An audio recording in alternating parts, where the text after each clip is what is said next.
benvenuto, and welcome to episode 14 of City Breaks Florence. One of those episodes which isn't going to be focused around a particular building, but a person, and in fact one Galileo, the 16th century scientist and astronomer who's perhaps best known for his troubles with the church and his trial for heresy. He was born in Pisa and the trial took place in Rome, but he's still very much a son of Florence. He lived there for much of his life. He did much of his work there. He was taken under the wing of Cosimo I, so that tied him to the city as well for much of the time. And although for much of the episode I'll be talking about Galileo the person, there are two places in Florence where you can find traces of him today, or see the mark that he's left on the city. One of those would be Santa Croce Church, because that's where his tomb is. And the second one is, of course, the Galileo Museum, so the science museum in the centre of the city, named after him. I've mentioned in earlier episodes that there are other ways in which science was a feature of Florence. We'll come back to one or two of those in passing during the episode, but I think it's absolutely the case that the most famous scientist connected with the city is one Galileo Galilei. So, to begin then, a little bit of detail about his early life. He was born in 1564 in Pisa, and although we don't know all that much about his very early life or his schooling, we do know that he must have had a very precocious talent, because at the age of 25 he pops up as Professor of Maths in Pisa. And it's one of the early stories told about him that tells us that even at that age he was questioning what other people thought, taking received wisdom and wanting to see for himself if it really was true. And on this particular occasion, he had been arguing with colleagues about whether if you dropped some cannonballs from a height, they would all fall at the same speed regardless of their weight. He was pretty sure they would, other people didn't agree, and he decided he would prove it. So he climbed to the top of the tower in Pisa, armed with a few cannonballs, or balls of different weights, dropped them off the edge, and sure enough, they all crashed to the ground at the same time. There is some suggestion that this being right didn't make him too popular with some of his colleagues. And it's certainly true that shortly after that, he left Pisa and went to teach at the University of Padua, arriving there in 1592. And a couple of things happened while he was there that were quite influential for the rest of his life. And the first one was that he found himself in the position of teacher to Cosimo de' Medici, who was very young at the time. I think he was about 15 or 16.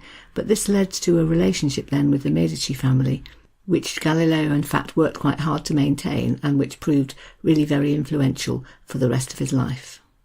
And the second thing that happened was his invention of a scientific instrument. That took place in 1597. He was actually teaching a course on military architecture and he began to have ideas about things that might be useful. So he eventually devised this instrument which was known as a geometric and military compass. It was designed to help soldiers do things like arrange their army on the battlefield or decide what size of charge you would need to fire a particular sized cannonball. But he soon began to realise that it could do more than that, and it became really an early version of a pocket calculator. It could compute compound interest, it could work out monetary exchange rates, it could work out square roots. And he tested it out and got other people to use it. It was used by shipbuilders in Venice. It was used by the army, and he began to realise it had real potential. So to show that he wasn't just an inventor, he also had a business side to him. He made a few copies to see if they would sell, and when they did, he took on an instrument maker so that that person could do the production and he could carry on doing his teaching work at the university. And he came up with quite a clever scheme to pay this man, so he was allowed to move into Galileo's house with his wife and children, and they would get, instead of a salary, they would get bed and board. And as an incentive for the instrument maker to join in with the selling, he promised him 2/3 of a share of the price of any instrument that was sold. And things began to go quite well. Quite a few were selling, and then Galileo came up with new business ideas. So first off, he decided if you paid 5 scudi, you could have the instrument, but if you paid 20 scudi, you could have the instrument and lessons on all the things that it would do. And then he came up with a different idea, quite unusual for the time. He wrote an instruction booklet to go alongside it, had it published, and then that would be on sale with the instrument. This booklet had the wonderful title, Operations of the Geometric and Military Compass of Galileo Galilei, Florentine patrician and teacher of mathematics in the University of Padua. Quite a snappy title. And his other good idea was in that he decided to dedicate the booklet to the Medici family. Quite clever, because it was bound to flatter them. It would certainly remind them of his existence and generally build up the relationship that he had started when he was Cosimo's teacher. So this is what he wrote in the dedication. It's quite wordy, so perhaps a quick translation in advance will help. It's basically something like, "You're so wonderful that I can't possibly express all that in a few words of a dedication, so I'm not even going to try." But this is how he put it. "If, most serene Prince, I wish to set forth in this place all the praises due to your Highness's own merits and those of your distinguished family, I should be committed to such a lengthy discourse that this preface would far outrun the rest of the text, whence I shall refrain from even attempting that task, uncertain that I could finish half of it, let alone all." Galileo did have a specific motive, in fact. He really wanted to get himself a post as the court mathematician to the Medicis in Florence, because that would allow him to come home to Tuscany. And he followed up his dedication of the scientific tract with a letter, which is also very deferential. So he writes, "I have waited until now to write, being held back by a respectful concern of not wanting to present myself as presumptuous or arrogant." And he goes on sending hints via friends and so on until, in fact, he's given the post, which was a huge step forward for Galileo. He could move to Florence, which he wanted to do, his income would be more secure, and he would have more time to spend on research and thinking because he wouldn't be doing so much teaching. Win, win, win. So now he had a fancy title, which was Head Mathematician of the Grand Duke, and he had a salary of 1,000 scudi a year, and a villa thrown in as well for him to live in. Perfect. This was all very generous of the Medici, but in fact they were amply repaid because Galileo designed a telescope which would allow him to observe the surface of the moon and to identify the 4 satellites of Jupiter, and he was very careful to baptise these in honour of the Medici, so he called the 4 planets the Medician planets. So what we would call the 4 moons of Jupiter were known in Florence at the time as the Medicea Sidera. And then, based on what he learnt from using it, he went on to write a pamphlet called Siderius Nuncius, which means Messenger of the Stars, in which he was the first person to describe the Milky Way as consisting of lots of individual stars, and the first person to describe the craters and mountains and valleys of the surface of the moon. So I think the Medici must have felt that they'd made a good connection here. If Galileo had done nothing else, I think he would still be being read and talked about by physicists and astronomers today. But unfortunately, what he did next led to him becoming even more famous / infamous. And that was his defence of the ideas of Copernicus, who'd been operating about 75 years earlier, and whose theories brought Galileo into direct confrontation with the Catholic Church. So, to backtrack for a minute, in 1543, Copernicus had stated that he thought that the sun was the centre of the universe and that it was orbited by the earth and the other planets. The Christian Church had disagreed with him and called his ideas foolish and stupid and incompatible with the truths of the Christian faith. And when Galileo began to defend Copernicus's ideas publicly, he eventually got a warning in 1616 from the Church. From the Pope himself, in fact, who asked him to refrain from saying these things, or from supporting this, quote, false doctrine. But Galileo had collected lots of evidence and proofs. He had all his astronomical observations written up, and he came to the conclusion that the truth of Copernicus's ideas was irrefutable. He was so sure that he was right that he published a piece claiming this called Discourses on Floating Bodies, which came out in 1611.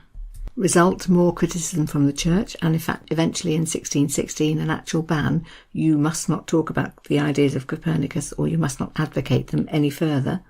But Galileo did exactly that in a second work. This was entitled Dialogo sopra I due massimi sistemi del mondo, or Dialogue on the 2 World Systems, and what that achieved was to make the Pope, Urban VIII, so furious that in the end Galileo was charged with heresy, and he was summoned to Rome to stand trial. Some of his supporters tried to talk reason to the Pope, but he would have none of it. Duke Ferdinando II, Cosimo's father, of course, could have stepped in and supported him, but didn't. Probably didn't want a big row with the Pope. So Galileo, who by this stage was in his 70s and really not very well, had to go to Rome in order to stand trial. When he got there, he was supported by a man known as the Ambassador Niccolini, who pleaded with the Pope to let Galileo return to Tuscany. He actually said the following, quote, "I reiterated that his old age, ill health, and readiness to submit to any censure might render him worthy of such favour. But His Holiness again said he thinks there is no way out, and may God forgive Signor Galilei for having meddled with these subjects." But the Pope and his cardinals were quite determined. If Galileo was going to support Copernicus, then he was contradicting Holy Scripture, and an inquisition would be held. They met in June 1633 in the church of Santa Maria sopra Minerva in Rome, and read out to Galileo the following charge, quote, "We say, pronounce, sentence, and declare that you, Galileo, by reason of the matters which have been detailed in the trial, and which you have confessed already, have rendered yourself, in the judgment of this holy office, vehemently suspected of heresy, namely of having held and believed the doctrine which is false and contrary to the sacred and divine scriptures, that the sun is the centre of the world and does not move from east to west, and that the earth moves and is not the centre of the world, and that one may hold and defend as probable an opinion after it has been declared and defined contrary to Holy Scripture." There were 10 cardinals present, but only 7 of them signed the charge. A couple stayed away to avoid it, and one, Francesco Cardinal Barberini, tried hard to plead his case, but to no avail.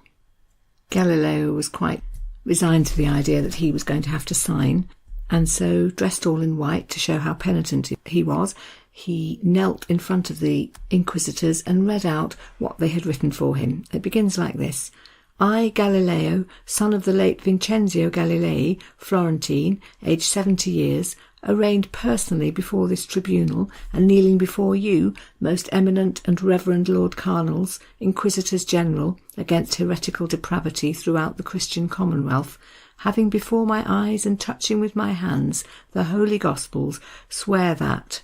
And he goes on to swear how wrong he has been to think that the sun is the centre of the world, to think that the earth is not the centre of the world, or to believe that it moves, and he agrees that he, quote, "must not hold, defend, nor teach in any manner whatever, either orally or in writing, the said false doctrine." He freely admits that he's written up some of these ideas. He promises again that he won't do that.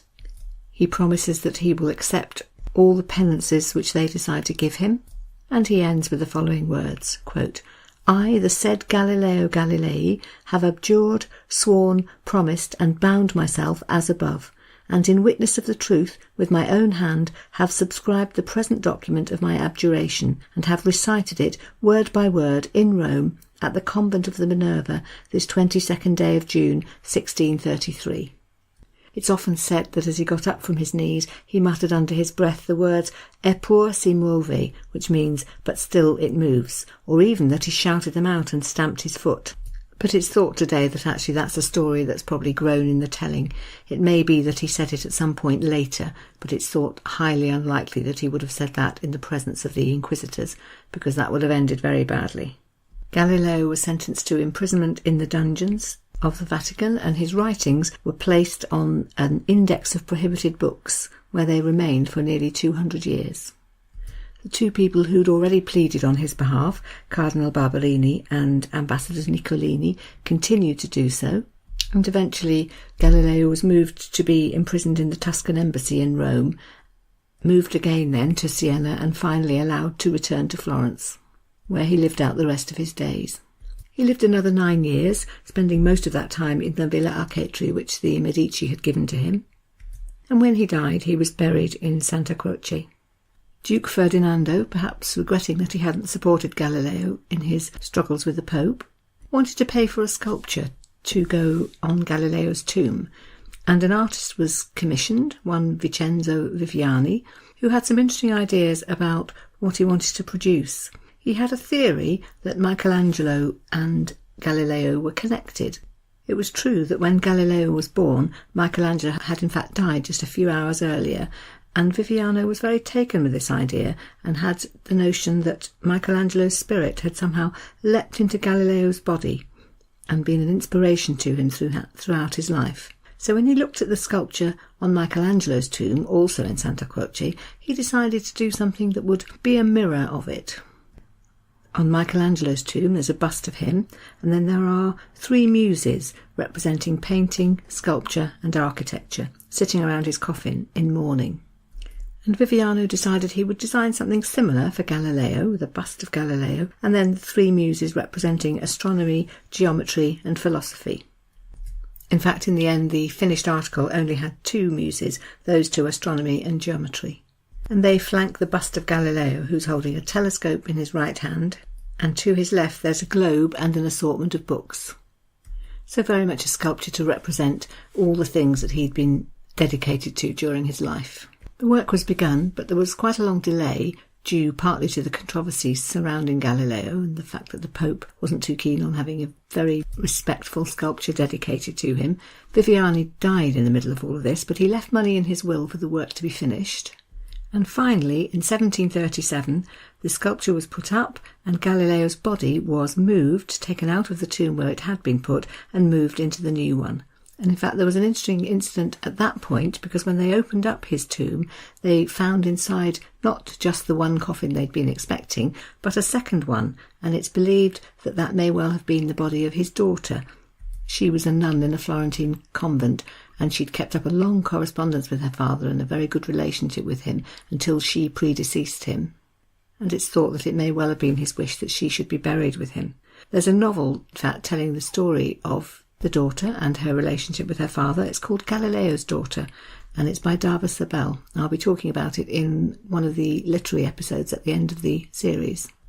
So that's more or less the end of the story of Galileo, but just as a postscript, it's interesting that in 1992, the Church finally officially admitted that it had been wrong. John Paul II, the Pope at the time, issued the statement which read as follows. He referred to, quote, "A tragic mutual incomprehension has been interpreted as the reflection of a fundamental opposition between science and faith." Perhaps you could see that a bit more as an excuse than a full-blown apology, but I think it's nice to know that eventually it was recognised that Galileo had not been in the wrong. Galileo's definitely the most important scientist who's associated with Florence, but it is interesting to note that before him there were other Florentines who were very interested in science and mathematics, and in thinking of ways to make their growing understanding work for them. The architect Brunelleschi, for example, had studied with a mathematician called Toscanelli. He even did some maths exams and got something called a brevetto in mathematics, some kind of certificate. In her book The Stones of Florence, Mary McCarthy explains what use he put this new knowledge to. This is what she writes. Quote, "To demonstrate the laws of his discovery to the curious, he painted a little peep-show panel of the baptistery, as seen from the door of the Duomo. The spectator looked through a hole into a mirror and found the vanishing point. This was the precursor of the camera obscura, which was not invented until the 16th century." You may remember that Donatello and Brunelleschi went together to Rome, and one of the things they did there involved taking lots of measurements of the buildings, trying to work out how these things were made to work, what the Romans knew that they had forgotten. In the 1460s, the mathematician Toscanelli devised something called a gnomon, a sort of sundial that would allow them to predict when the summer solstice was going to be. That was useful to the church because their movable feasts relied on knowing that date. Here's what Mary McCarthy has to say about that.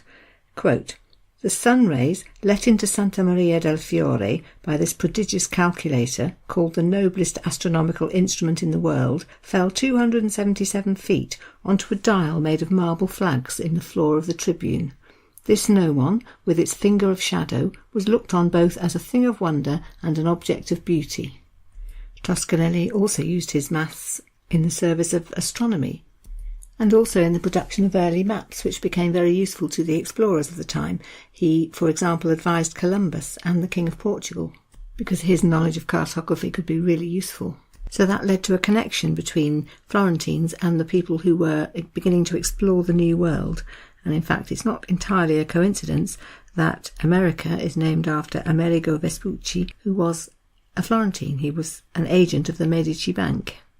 As Mary McCarthy puts it, quote, "Florence, in those early days of the Renaissance, was full of scientific experiment." All of that was a precursor to Galileo's work, and of course after his death the Accademia del Cimento was formed, a scientific academy following on very much from the work that he'd been doing and the interest that had aroused in things scientific in Florence. So for all those reasons, it's no surprise that Florence should be the home of a well-known science museum, called in fact the Museo Galileo. It focuses particularly on his work, and it's home to the only surviving instruments that he designed and built. But it's also broader than that, talking about the science that came after him as well. Some wording from the museum's own guidebook emphasises their approach. Quote, "On display are more than 1,000 instruments and devices of major scientific importance and exceptional beauty.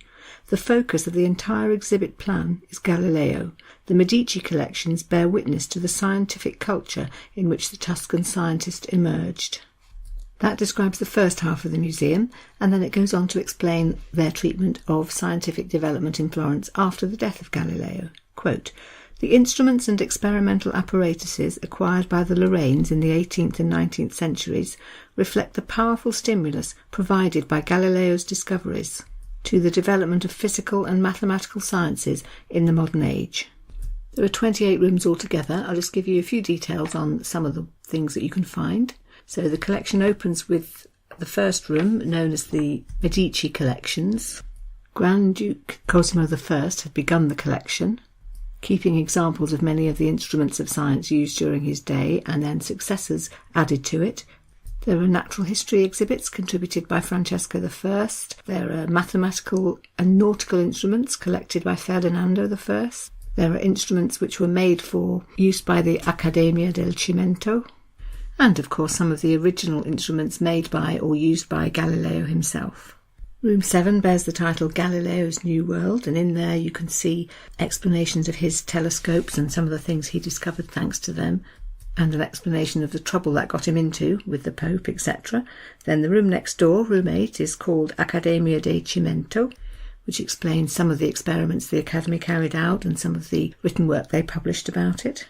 And as the guidebook tells you, you can learn all about, quote, "the significant results which were achieved by the Academy in thermometry, barometry and the observation of Saturn." Room 9 onwards deals with everything after Galileo, and particularly linked to him is room 14, which is entitled The Precision Instrument Industry, harking back to one of his very first inventions, the compass, which he designed. So if you're interested in science or just fancy a day off all that art, then I think a visit to the Galilean Museum is highly to be recommended, as a reminder that the pursuit of knowledge, which was taken so seriously in the Renaissance period, rested quite heavily on science and scientific discoveries. So many famous Florentines are from the realms of literature, art, sculpture, and it's nice to remember that science gets a look into. So that more or less rounds up the Galileo episode. Just remains to tell you that next time, in episode 15, we're going to go back, in fact, to the world of the arts. Got 3 episodes planned on art. And to start with, next time we're going to go to the monastery of San Marco, one of the very loveliest buildings in Florence, and home to a large number of the most delightfully beautiful frescoes to be found anywhere in Florence. Many of them painted in the 15th century by Fra Angelico. The 2 episodes after that will also be devoted to other art museums in Florence. But for the moment, I hope that you've enjoyed our scientific interlude in this episode, and that you'll be able to join me then next week for the episode on San Marco. Meanwhile, it just remains for me to thank you very much for listening, grazie, and to look forward, I hope, to your company again in a week's time. Arrivederci.